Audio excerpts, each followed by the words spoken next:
Drop it.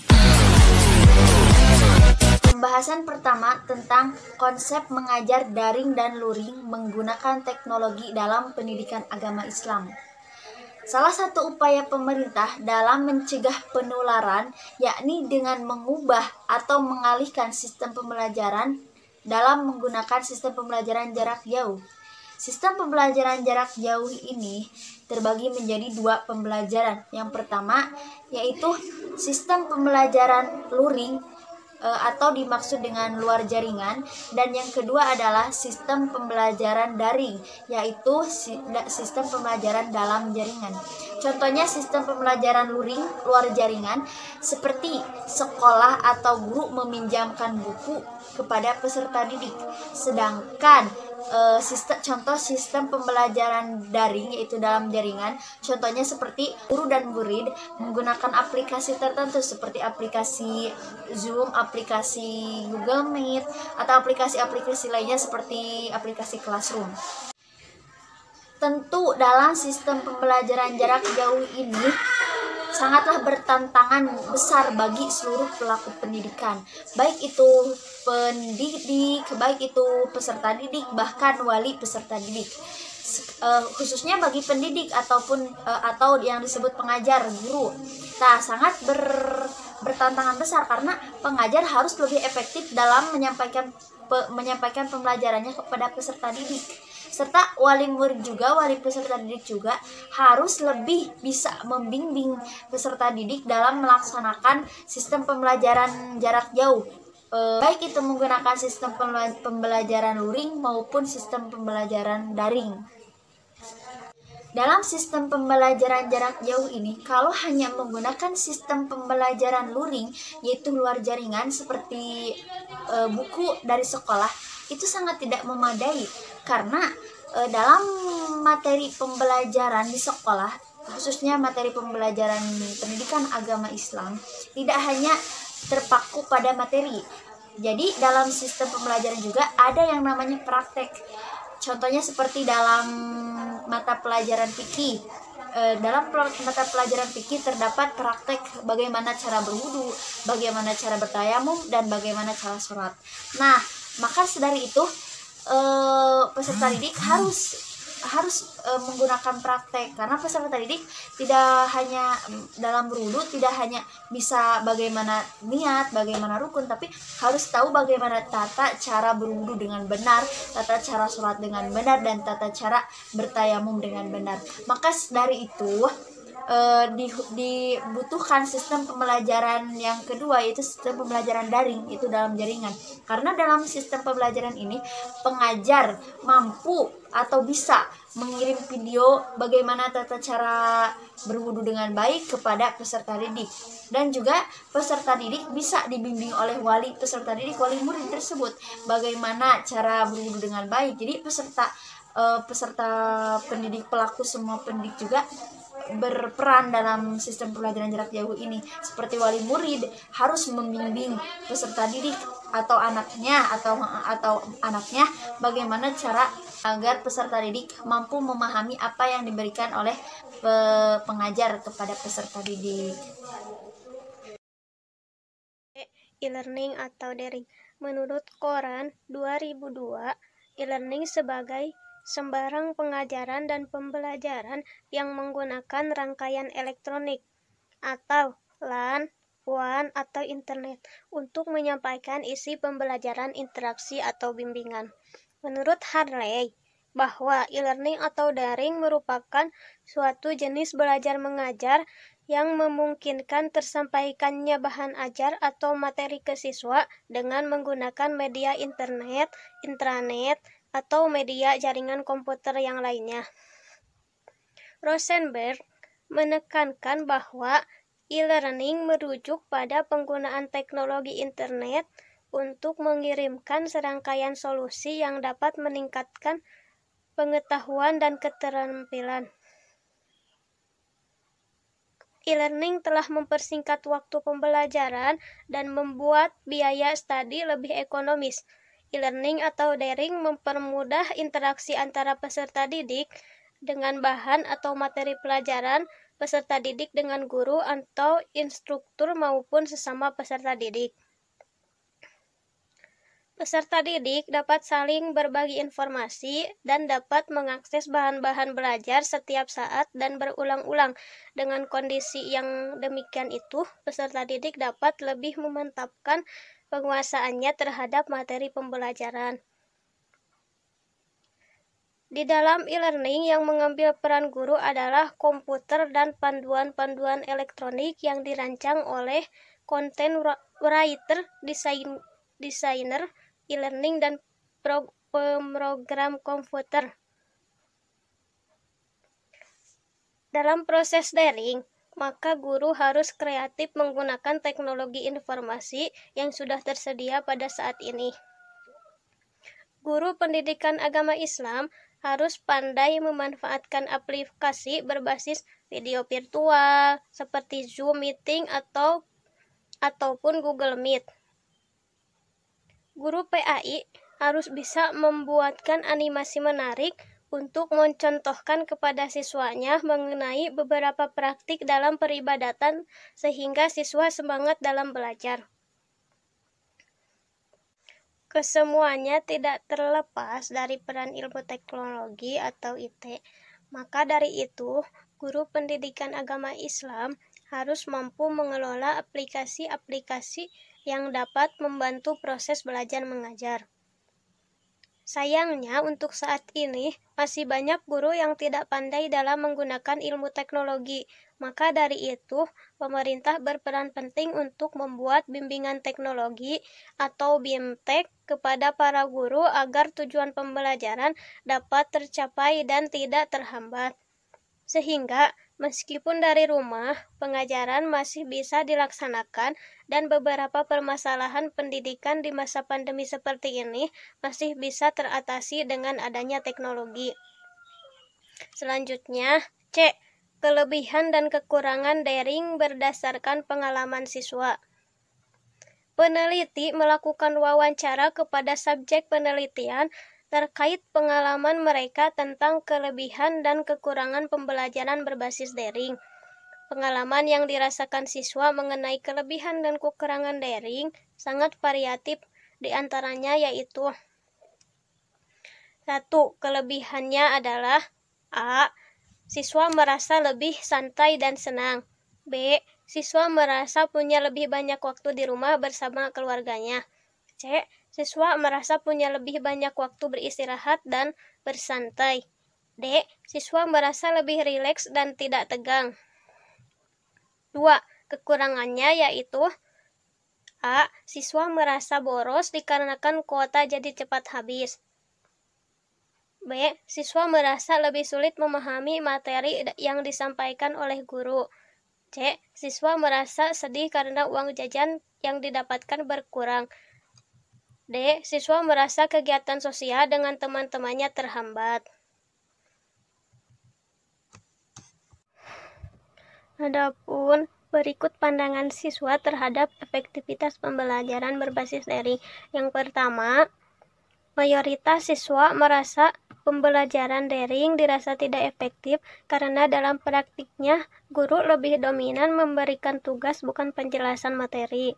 Yang kedua, siswa merasa ada kelebihan dan kekurangan dalam pelaksanaan daring yang sudah disebutkan tadi ya, kekurangan dan kelebihannya. Yang ketiga, mayoritas siswa merasa pembelajaran daring lebih menyenangkan karena dirasa lebih santai dan efisien. Dan yang keempat, siswa berharap penerapan daring bisa diperbaiki seperti rekomendasi siswa yaitu pembelajaran materi, pembelajaran melalui video, dan pemanfaatan kemajuan teknologi atau pembelajaran melalui live IG. Saya di sini akan memaparkan bagian D, yaitu suasana pembelajaran berbasis daring berdasarkan pengalaman siswa. Penelitian telah melakukan wawancara kepada subjek penelitian terkait bahasannya, yaitu tentang suasana yang mereka rasakan pada saat pembelajaran daring. Hasilnya, 2 respon menyatakan bahwa pembelajaran daring ini sangat tidak menyenangkan atau tidak efisien. Sedangkan tiga lainnya yaitu menyatakan bahwa pembelajaran daring ini sangat menyenangkan atau sangat efisien. Dilanjut lagi kepada bagian E, yaitu harapan siswa mengenai hal-hal yang harus diperbaiki pada penerapan daring atau pembelajaran daring. Penelitian telah melakukan wawancara kepada subjek yang lainnya, yaitu pengalaman mereka mengenai perbaikan yang harus dilakukan pada saat penerapan daring, agar pembelajaran berbasis daring bisa menjadi lebih baik. Saran dan respon yang diberikan sangat berbeda-beda atau sangat variatif, seperti penjelasan materi pembelajaran. Siswa berharap para guru tetap menerangkan atau memperjelas pembelajaran yang telah diterangkannya. Lalu menyarankan kepada para guru untuk memperjelas materi melalui video. Di sini saya akan memberikan kesimpulan terkait materi yang kelompok kami bahas, yaitu pertama mengenai sistem pembelajaran jarak jauh ataupun daring secara online, secara virtual. Seperti yang telah kita ketahui bahwa sekarang kita masih berada di tengah-tengah pandemi COVID-19 yang belum juga usai.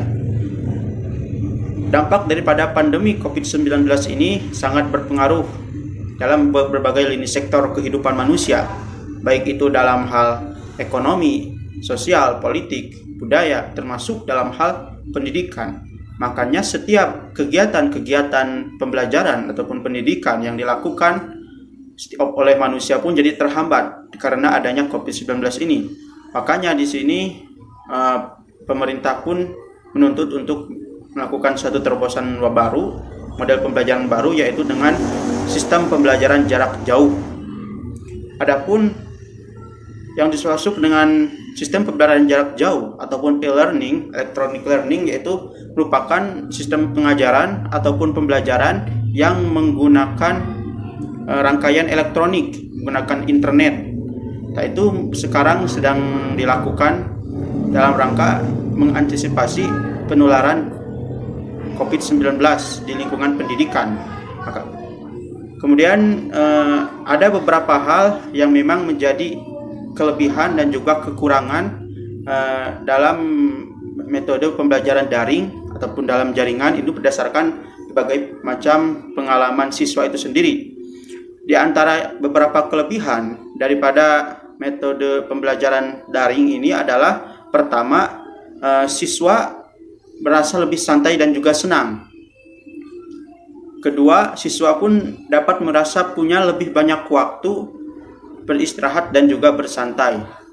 Ketiga, siswa dapat belajar dengan lebih rileks dan juga tenang. Itu di antara beberapa kelebihan daripada sistem pembelajaran jarak jauh ataupun sistem pembelajaran daring dalam jaringan secara online. Akan tetapi meskipun terdapat kelebihan juga pasti ada kekurangan, di mana ada beberapa kekurangan yang terdapat di dalam model pembelajaran online ataupun daring ini. Di antara kekurangannya adalah pertama, mungkin siswa merasa lebih boros karena kuota jadi lebih cepat habis. Makanya ini mungkin perlu dievaluasi lebih lanjut oleh pemerintah untuk memberikan bantuan berupa subsidi kuota. Itu harus lebih dioptimalkan lagi.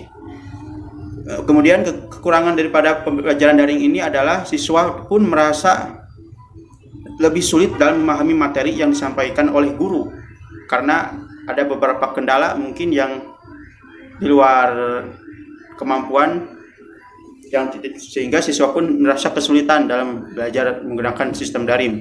Kemudian kekurangannya selanjutnya adalah siswa itu merasa sedih karena uang jajan pun dapat habis berkurang, karena uang jajannya pun banyak dibelikan untuk kuota, tapi itu pun juga untuk kebutuhan pembelajaran itu sendiri.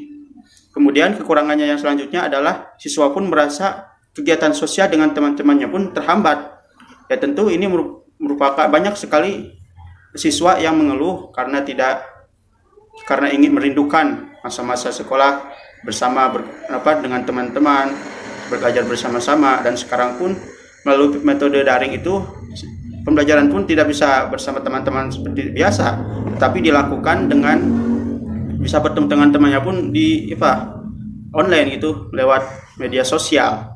Itu di antara beberapa kekurangan daripada metode pembelajaran daring atau dalam jaringan. Kemudian ada suasana pembelajaran berbasis daring berdasarkan pengalaman siswa, di mana berdasarkan beberapa penelitian ada 2 responden yang menyatakan bahwa suasana pembelajaran berbasis daring itu tidaklah menyenangkan. Kenapa tidak menyenangkan? Karena ada beberapa hambatan tersendiri, seperti halnya gangguan sinyal. Menyenangkan.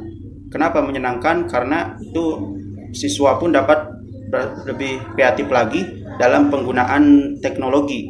Pembelajaran berbasis teknologi itu karena menjadi tuntutan terbaru di zaman sekarang 4.0, dan juga dirasa menyenangkan karena memang pembelajaran daring ini bisa dilakukan secara rileks dan juga santai dan juga efisien. Jadi Kemudian yang selanjutnya ada harapan yang daripada siswa ataupun peserta didik mengenai hal-hal yang mesti diperbaiki dalam pembelajaran berbasis daring. Pertama, saran yang diberikannya itu sangatlah variatif. Mulai dari penjelasan materi pembelajaran itu harus lebih ditingkatkan, karena ada beberapa hal mungkin yang menyebabkan materi pembelajaran yang disampaikan melalui metode online itu dirasa kurang begitu optimal. Jadi siswa pun ataupun peserta didik kurang memahami materi yang disampaikan melalui daring ini. Maka harapan daripada siswa ataupun peserta didik itu semoga adalah materi pembelajarannya itu disampaikan dengan lebih baik lagi. Kemudian harapannya yang kedua adalah bahwasanya seorang guru PAI itu harus benar-benar bisa mengikuti tren zaman, harus benar-benar menguasai IT, menguasai teknologi sebagai terobosan baru dalam melakukan kegiatan belajar mengajar, khususnya di masa pandemi ini dengan menggunakan sistem jaring. Jadi intinya adalah konsep yang baik dalam mengajar daring dan luring itu harus benar-benar dikuasai oleh seorang guru dari segi materi pembelajaran, kemudian dari segi pemanfaatan media yaitu teknologi, baik itu melalui aplikasi maupun melalui sosial media, dan juga pembelajarannya itu pun harus dilakukan, jangan selalu memberikan tugas-tugas saja, tetapi juga harus senantiasa diiringi dengan memberikan materi pembelajaran sebagaimana mestinya. Mungkin itu kesimpulan yang dapat saya sampaikan pada kelompok kami, kelompok ganjil, kelompok 7 kelas PAID, yaitu mengenai konsep yang baik dalam mengajar daring dan luring menggunakan teknologi dalam PAI. Mungkin cukup sekian dari saya. Kurang lebihnya mohon maaf. Wassalamualaikum warahmatullahi wabarakatuh.